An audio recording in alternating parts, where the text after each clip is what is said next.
up now! Run, you stupid bastard! It's going to explode! Munich, 1958.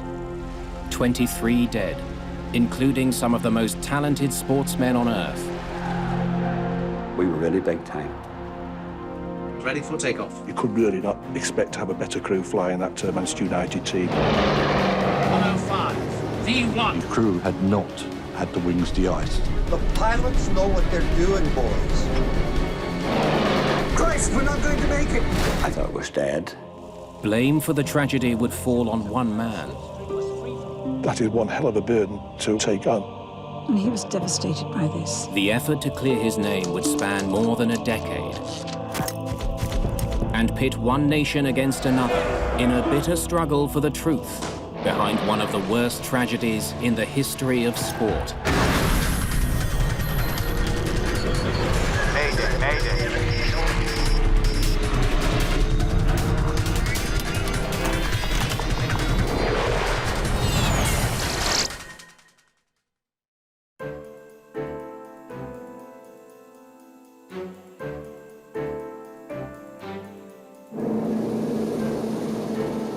February the 6th, 1958. Munich Airport, West Germany.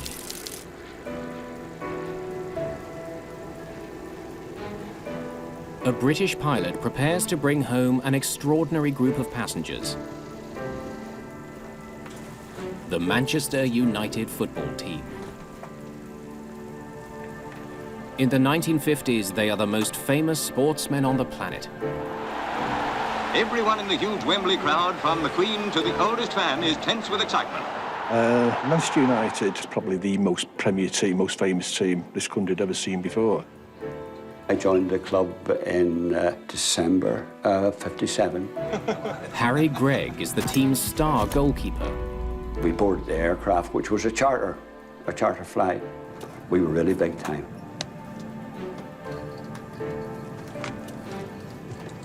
After playing a key game in Yugoslavia, the team has advanced to the semi-final of the prestigious European Cup.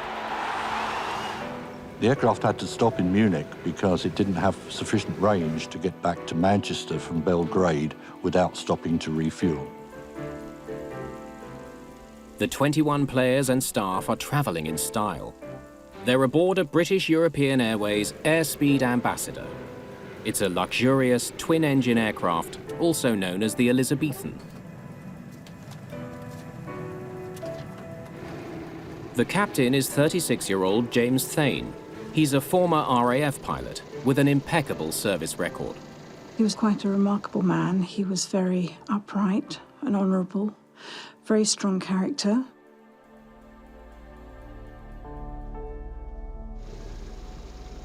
The weather had been pretty grim throughout the day. Snowfall in the morning gave way to a rising of temperature to just above freezing. As Captain Thain finishes his pre-flight inspection, the young sportsmen settle in for the journey home.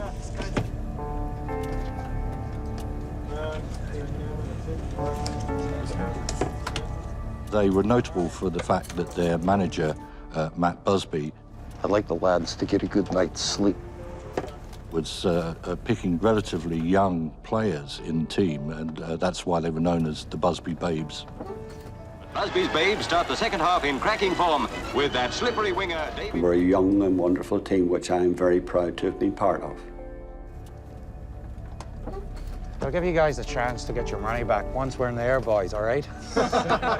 Travelling with the team are 11 of the UK's best-known sports journalists, eager to report on Manchester United's latest success. Also on board are a few Yugoslavians catching a ride to the UK. 38 passengers in all. How's she looking out there? Oh, snow build-up's minimal. No need to sweep. Take us home. Happily. 38-year-old co-pilot Kenneth Raymond is a World War II ace. He is also an Elizabethan captain and is in fact senior to Thain at the airline. They were both highly experienced pilots. You could really not expect to have a better crew flying that Manchester United team. They were great friends, and of course they were captains together, and they flew together quite often. Raymond and Thain have agreed that on this flight, they will switch seats. Because Captain Raymond was going to be handling the aircraft and he would be used to handling the aircraft from the left-hand seat, that's why he sat in the left-hand seat. Port and starboard fuel cocks on, crossfeed off. It's against company policy, which states the commander should always sit in the left seat. But it's a rule that is frequently broken. 1 inch open. Throttles, port and starboard, levers, 1 inch open. Carb air, port and starboard ram. Carb air, port and starboard ram. Ignition boost switches off. Ignition boost switches off.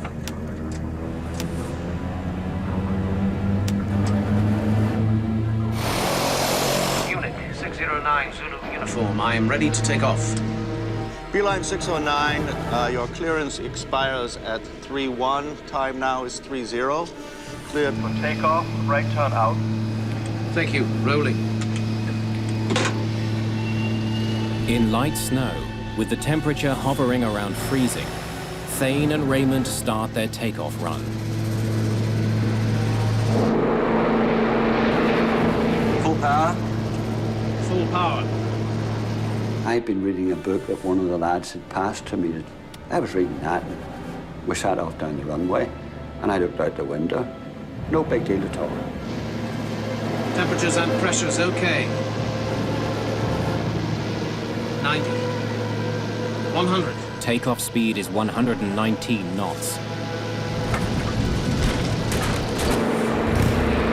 Abandon takeoff.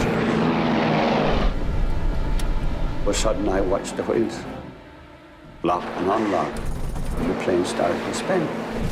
We stopped slightly side on. Sorry about that. Engine fluctuating. 609, we are abandoning the takeoff. Tower, please say again. We are abandoning the takeoff. May we backtrack? Over. Engine boosting. I would think so, yes. The problem was with boost surging, it happened with that particular engine on that particular aircraft. It was Bristol Centaurus engine. It was prone to doing this, especially at airports which are at high altitudes. And one of the problems was that the thrust sometimes was opened too fast. 609, clear to backtrack. The Elizabethan taxis back to the start of the runway for a second takeoff attempt. I truthfully can say I was not too perturbed at all. Another adventure for a young man, and I was not a bad flyer at that time. Munich, 609, Zulu uniform. When we get to the end of the runway, I should like to take off again. Is the clearance still valid? 609, your clearance is still valid.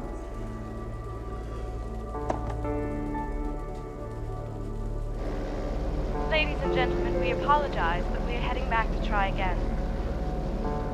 Back to the beginning. Sat, revved up as one would do, revved, and then they took the anchors off, and I paid more attention this time.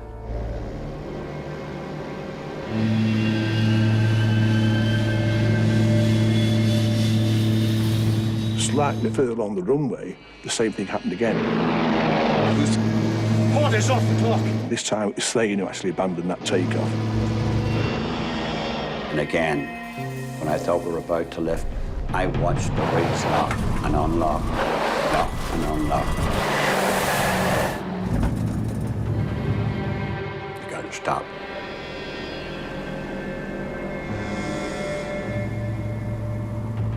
The Munich 609 Zulu uniform. We are abandoning this takeoff as well. Roger. Clear to backtrack. And the pilot came on and said, Sorry for that. We have a technical fault that we're now looking into. We're returning to the terminal for further checks. Nothing to be alarmed about, and we hope to have you airborne shortly.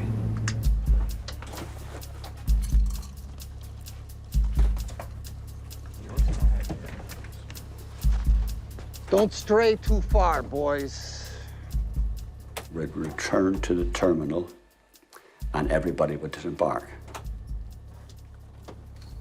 Bill Black, the station engineer, had seen these two aborted takeoffs and obviously clattered up the steps, put his head through the cockpit and said, well, what's going on? Why haven't you taken off? We've been getting a boost surge in the port engine. Up past 60 last time. They received an explanation that this was a fairly common phenomenon when operating the Elizabethan from Munich because of the high altitude, that it was nothing to worry about, and they were given advice when advancing the throttles, if they got the surging, was to just retard the surging engine slightly, reduce power, and then take it up again to full power more slowly.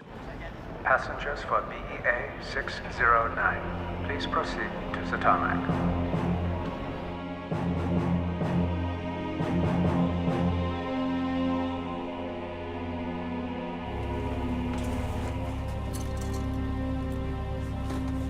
Within 5 minutes of the passengers being offloaded, they were loaded on again. And then it was a surprise to them. They've had 2 aborted takeoffs, and now they're asked to go back again. If one person had said, this is crazy, we're not going, he would have had a whole lot of followers. But there you are, human nature again. Who's got the moral courage? But who likes to admit to being a coward?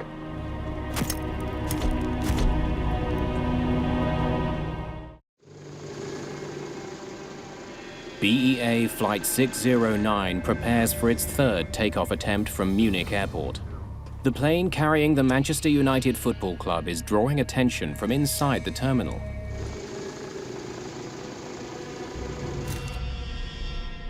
You've got to remember, these are the Busby babes. They're laughing and joking all the time, that sort of thing. But now they're quite quiet, and there's a lot of tension there in the air. Little Johnny Berry, he said, we're all going to get frickin' killed here. And Liam Whelan said, well, if it happens, I'm ready. At that point, I opened my tie.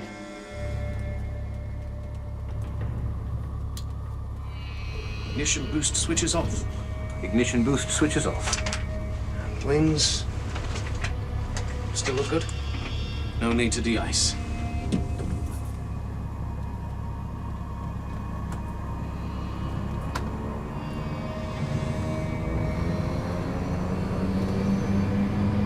Munich Tower, B-line 609 Zulu uniform. I'm ready to taxi. Over. B-line 609, your clearance void, if not airborne, by 04, time now 02. Roger, understand. Valid till 04. Captain Thain has just 2 minutes before the window for takeoff closes. If this 3rd attempt is not successful, the flight may be cancelled and his famous passengers will be grounded in Munich. Munich 609 Zulu uniform is ready for takeoff. Roger. The runway is more than 1,900 meters long, even with their plan for a gradual acceleration. The Elizabethan should be able to lift off just past 1,200 meters. So for the 3rd time that day, they actually lined up the aircraft with the centre line, got the permission, clearance to take off, and they're away. Full power. Full power. Temperatures and pressures okay. Port surging slightly. He experienced a bit of this engine surging, which he retarded the throttle slightly and then advanced it again. Full power again. Both engines sound an even note, and we're going down the runway now for a takeoff. Everything seems okay.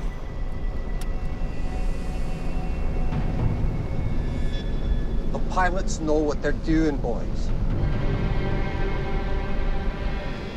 I thought, there's more people in this plane more frightened than what I am.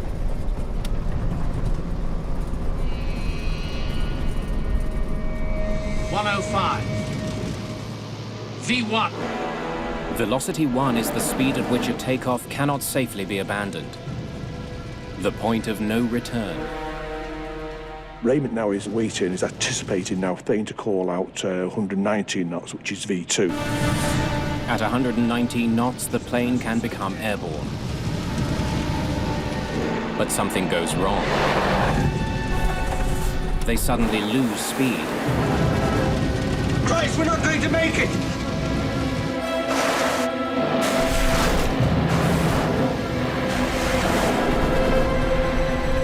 There was no screaming, there was no shouting, there was nothing like that at all. Darkness and daylight and sparks and thumps, smacks. You just can't describe it.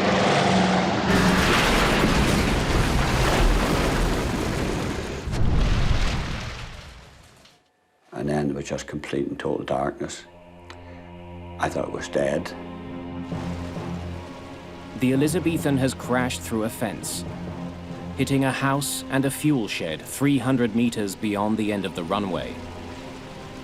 And eventually I got to my senses and I started to crawl uphill. And I got to a hole of what was left of the aircraft. And I honestly thought, I'm the only one alive here. And then I heard a shout.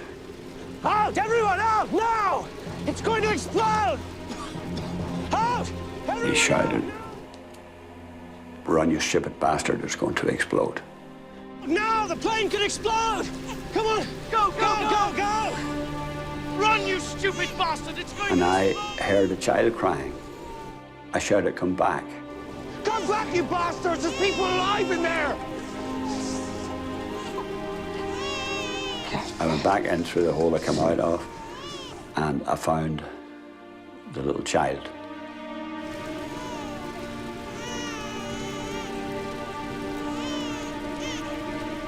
Went round the other side and found Matt Busby, the boss. Busby's alive, but in shock. He had a small cut behind his right ear, I remember it, but when I looked down, his foot was completely reversed round the other way. Oh, my leg. I jammed some rubbish up behind him because he didn't look too bad and left him propped up. Harry Gregg pulls out one passenger after another, both living and dead. A man must do what a man must do. Within minutes of the crash, help begins to arrive from the airport and nearby farms. The co-pilot is trapped up there. Can you help him? Yes. Two German rescuers climb up on the wing and free Kenneth Raymond from the wreckage. He is badly injured. 21 people are dead. 7 are Manchester United players. The head coach, secretary, and trainer are also dead. 7 more team members are seriously injured. Manager Matt Busby is in critical condition. Manchester United, one of the world's greatest football teams, is effectively wiped out. What started out as a wonderful thing sadly went wrong.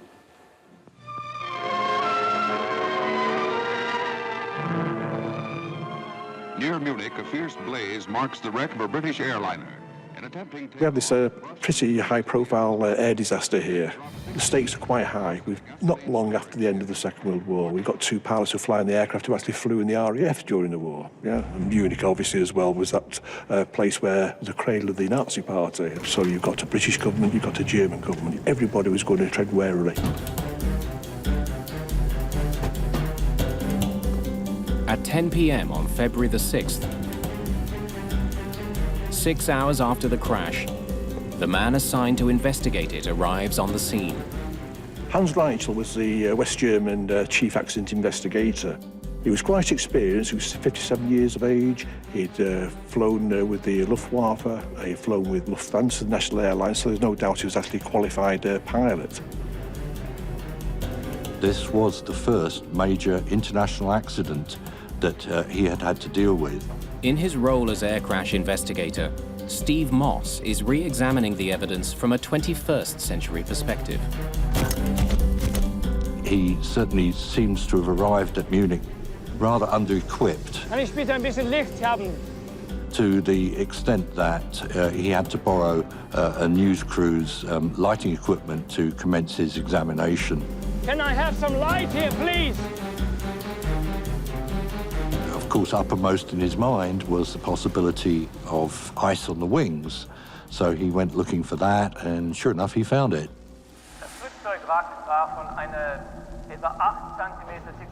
The wrecked aircraft was covered by a layer of snow about 8 centimeters thick. This could be brushed aside with the hand without difficulty.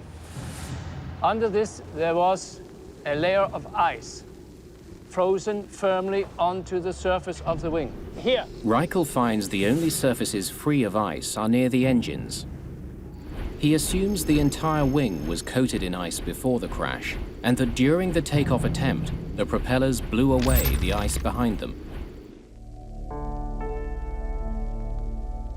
The day after the crash, investigators take a closer look at the scene. They examine the tire tracks, which extend 50 meters and right off the end of the runway. The information from the ground marks that the aircraft never got airborne must have, in Reichel's mind, reinforced this impression that ice on the wings was responsible. Manchester, from the moment the news came through, was a city in mourning. While millions wait anxiously for news of the seriously injured men, the hospital staff worked day and night to save them.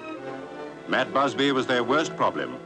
For 2 days, he lay between life and death with one of his lungs completely deflated. Then came the welcome news: Matt was off the danger list. 6 of the 7 injured players also pull through. But the team loses one of its greatest stars. Duncan had died. Duncan died, I think, 10 days. Yeah. To this day, many regard Duncan Edwards as the greatest footballer the UK has ever produced. Co-pilot Kenneth Raymond also dies, having suffered a brain injury.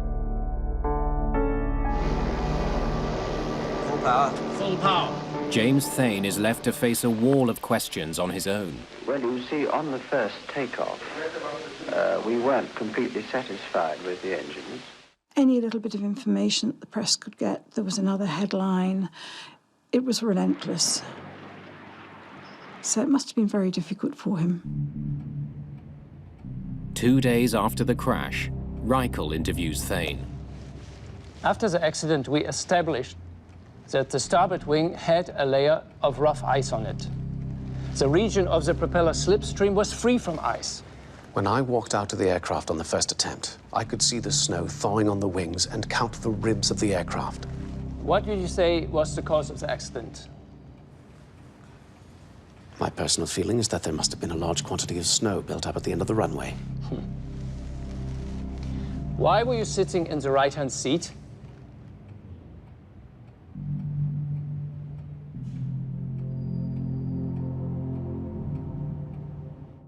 People began to speculate, even before the inquiry, about the cause of the accident. 2 months after the crash, in April 1958, a German inquiry formally gets underway. Shall I begin? The German investigation, straight away, it seemed to be into this adversarial role of somebody being on trial and having to prove his innocence. They knew straight away that there's something going on here. He's on the rope straight away, right? Hans Reichel draws on witness testimony of snow on the wings and Thain's own account that he did not de-ice. And this is something that would not go away with Reichel. It's ice, ice, ice all the way. The temperature the afternoon of the crash hovered around 0 degrees Celsius. It wasn't cold enough for the snow to create ice. Thain saw the water actually dripping off the leading edge. So he knew the snow was actually melting, so obviously that convinced him again that it just didn't require de-icing. But German experts note that the Elizabethan had just descended from 25,000 feet, where the air temperature was minus 25 degrees Celsius. They conclude that snow falling on the frozen wings would have turned instantly to ice. Thain counters with the testimony De-icing on. that he turned on the wing de-icing heaters on descent to Munich. That would have made the wings warmer, not colder than the air. Thain seems to have all the answers. But what he doesn't know is that Hans Reichel is about to present a controversial piece of evidence that will change everything.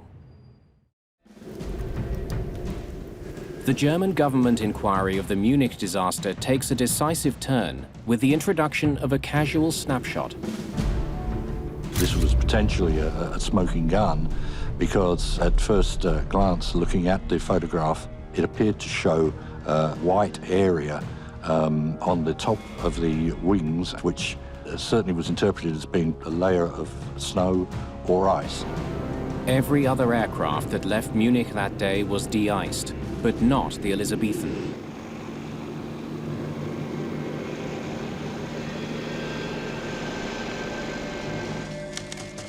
For investigator Hans Reichel, the crew's failure to de-ice is the leading cause of the accident. Apart from this icing, I could find nothing which might have been a cause for the accident or to have contributed to it. As for the house at the end of the runway, clearly it was an issue because the aircraft struck it. The impact and explosion did make the accident more deadly. But German authorities find that according to regulations, the house was a proper distance from the airport. Finally, investigators consider whether the engine boosting problem was a possible cause. Port is off the clock. The theory is quickly dismissed. The boost issue had nothing to do with the accident. One of the engines was actually carrying a crude form of flight recorder, which indicated that during the run, the engines were certainly delivering enough power to get the aircraft airborne. Während des knapp zweistündigen Aufenthalts in München, in March 1959, a year after the tragedy of Munich, the German government releases its official report. It lays full blame for the accident at the feet of Captain James Thain. Ice. Ice on the wings, which they say was there before the accident. Simple. The German investigation also suggests that by agreeing to switch seats, Captain Thain may have created confusion over which pilot was in charge. And they said, Captain Thain, he's the one responsible for the deaths of 23 people and the decimating the Manchester United football team. That is one hell of a burden to take on.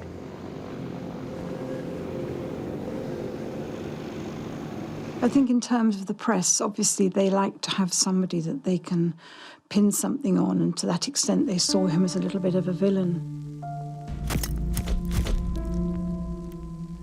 He was definitely badly treated. He was made the scapegoat. A year after the crash, James Thain's reputation is in tatters. The former RAF officer and accomplished commercial pilot is now a full-time farmer. The disaster at Munich haunts him constantly. I can remember Mum and Dad sitting up for all hours of the night talking about this because Dad was convinced that there had been some external force that had affected the takeoff run. Thain is certain that ice on the wings did not cause the crash. He decides to launch his own investigation. Dad was a man of great integrity and fortitude, and he was determined that he would make sure that he found the cause of the accident. But in 1959, there are almost no forensic tools at his disposal.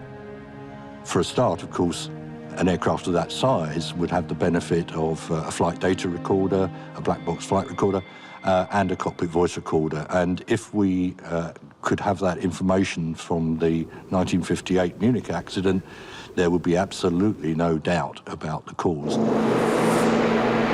V1. The plane reached 117 knots, but then slowed dramatically.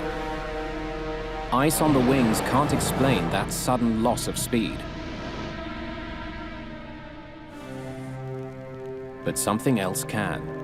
Something Thain sees as the real cause of the crash. Slush on the runway. So imagine you're driving on a dry road during the winter and you suddenly enter an area of slush. Canadian aviation expert Terry Townsend specializes in the study of runway contamination. Immediately you're going to notice resistance on the vehicle from the slush, and the same thing happens on the aircraft. Thain believes other planes didn't have slush problems that day because they took off on the first 2/3 of the runway. Since the Elizabethan accelerated more slowly to compensate for the boost pressure problem, it rolled further into the unused part of the runway with deep slush. It takes more power to overcome that slush. Thain learns that 9 years earlier, a Trans-Canada Airlines plane failed to take off on a slushy Vancouver runway. They did some research and found that as little as 5 centimeters of slush could really adversely affect the aircraft's ability to reach takeoff speed. The Canadian government issued a letter of warning to all airlines. Do not attempt takeoff in more than 5 centimeters of slush. It was sent to BEA, but for some reason, best known to themselves, they did not take any action on it and filed it away for future reference. The German investigators have dismissed slush as a possible cause, insisting it was ice on the wings. But through his research, Captain Thain uncovers a shocking omission. We quite fortuitously came across a witness who had made an inspection of the wreckage immediately after the accident. Karl-Heinz Seffer was among the first at the scene, climbing up on the wing to help pull co-pilot Kenneth Raymond from the wreckage. He was later interviewed by investigators. Ich kletterte über den rechten Flügel hinunter.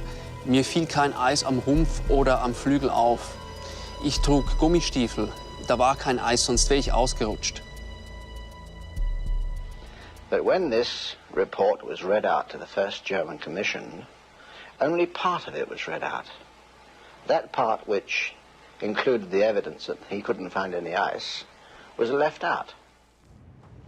All this was set up, it was all stage managed, you know, if Thain was going to be made a scapegoat, it was going to be ice on the wing, it wasn't going to be runway contamination. That's in spite of eyewitness accounts from the air traffic controllers, which also supported the slush theory.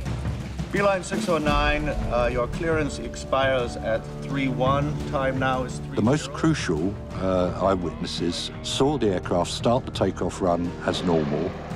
About halfway down the runway, they saw the nose lift, which would be standard procedure.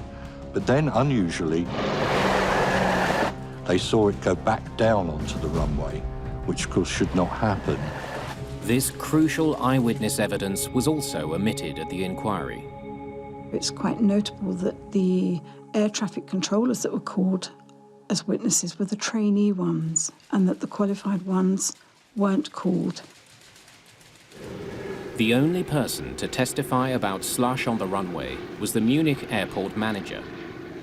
He said he inspected the runway and found the slush was less than a centimeter deep. Slush can be difficult to measure because it can vary significantly in height across the runway. The slush can be 1 centimeter high in one place and it can be 10 centimeters high in another.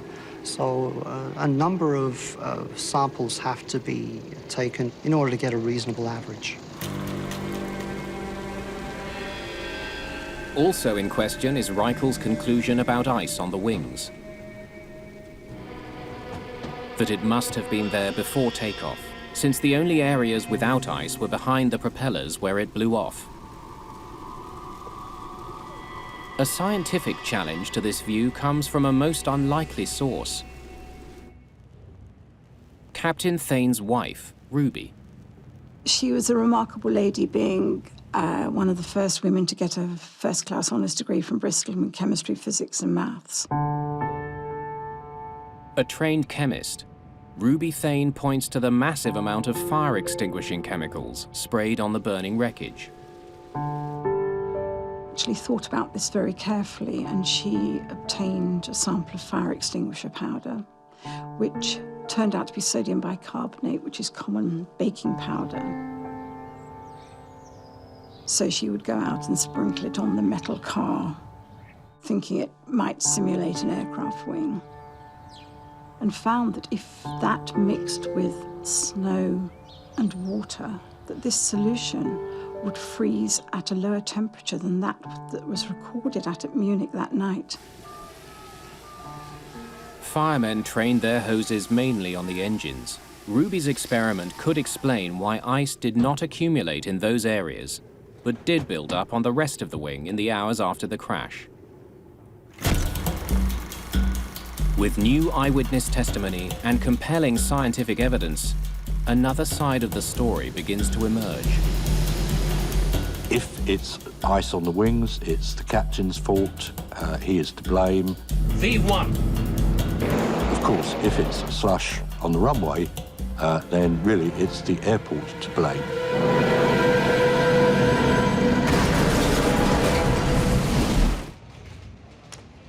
Thain submits the new evidence to the German authorities, but they refuse to reopen the investigation. It's nonsense.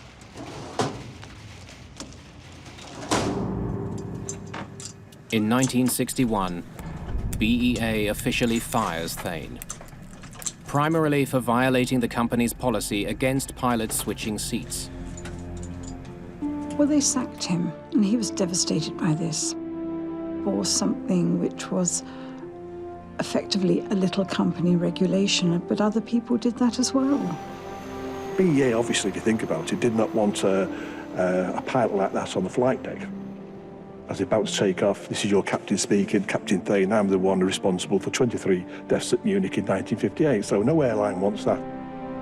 A conviction of convenience, it didn't matter who they hung out to dry, and he was hung out to dry. The loss of his job makes Thain more determined than ever to clear his name. He writes letter after letter to both the British and German governments, urging them to reopen the investigation.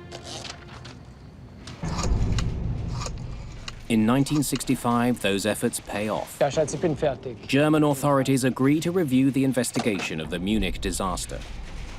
Initially, with the second German inquiry, it was felt that, yes, there could be a glimmer of hope. That hope has been stirred by some new research. Tests into slush carried out at bid. Britain's Royal Aircraft Establishment has conducted slush tests on the Elizabethan aircraft. Basically, they flooded a runway to varying depths and simulated a takeoff run using an Ambassador aircraft. The results of these tests were quite alarming. In run after run, the plane decelerates from 117 to about 105 knots. The same loss of speed reported by Thain. We're hoping that when the Germans have considered, if they consider all the relevant evidence, we shall get them to reach the conclusion that the aircraft accident was due to slush on the runway and not ice on the wings. But at the two-day hearing, Reichel is not swayed by the new evidence. Instead of clearing Thain, he condemns him further, saying that by switching seats, the captain actually made things worse. The differing assessment of the situation by the two pilots probably increased the severity of the accident. Christ, we're not going to make it! As an investigator these days, I can see no technical reason why that should have contributed to the accident. The damning findings of the German Review Commission are a crushing blow to Thain. The British government knew, the airline knew, Thain certainly knew he'd been set up, but nothing was done. But in a strange twist, he's about to get one last chance, thanks to Britain's most powerful politician. 100,000 expectant fans packed the stands to see great football. The Busby Babes were raring to go. In 1967, Harold Wilson is Prime Minister of the UK. After attending a Manchester United game, he makes a comment that sets off a media frenzy. He says he believes James Thain was a victim of injustice. became another headline, "The fight goes on." Harold Wilson, he knew enough that Thain was innocent, and he really took it on.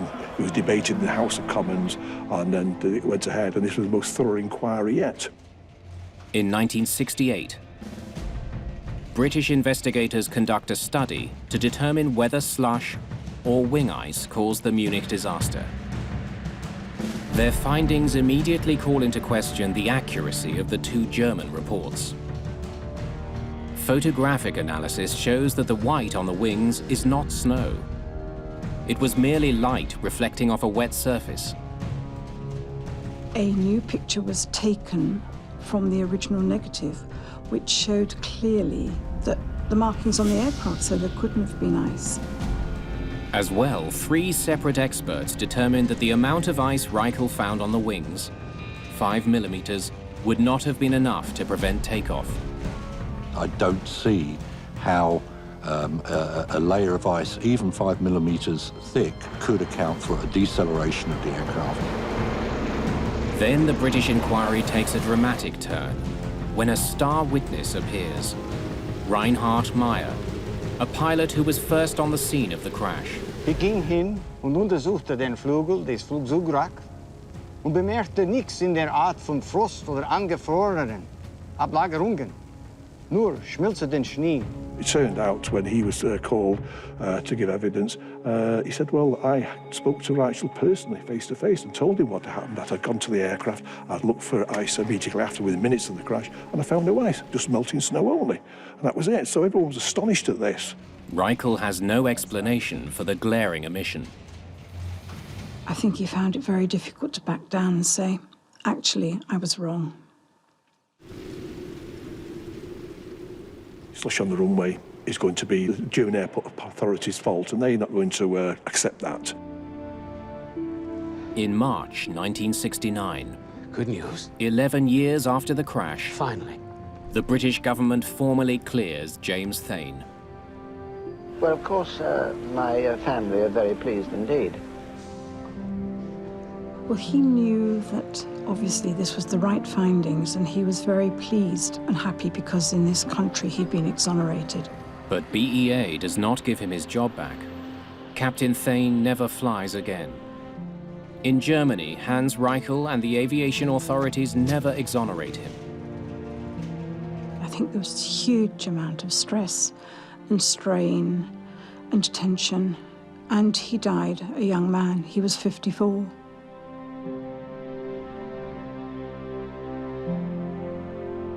At Munich, there were 23 victims, and Captain Thain was the 24th. 10 years after the accident that killed 8 of its players, Manchester United becomes the first English team to win the European Cup. At last, Matt Busby, the maestro of Manchester United, had groomed a team great enough to beat Europe's best. A cup they might have won in 1958, if not for an aviation disaster that devastated the finest team of players Britain had ever assembled. Harry Gregg continued playing for Manchester United until 1967. Now in his 70s, he dwells only on the fond memories. I don't think about the accident. I think about what I was part of. A team of wonderful young, spirited players, great journalists, great staff. Everything was good about it. Captain Thain's legacy is modern aviation's improved understanding of the deadly effects of slush. The problem is tackled now, and I would suggest it was probably a direct result of the Munich accident. Airport authorities approached the problem very, very differently. By what he did, forcing this issue, he's probably saved countless lives and prevented more than one Munich in that particular time. So in that sense, there is to be admired for what he did in those 11 years. Mum was quoted as saying, "A man with greater integrity I will never know." But he also left an inscription for me in a book, which is the difference between the impossible and the possible is merely a measure of man's determination.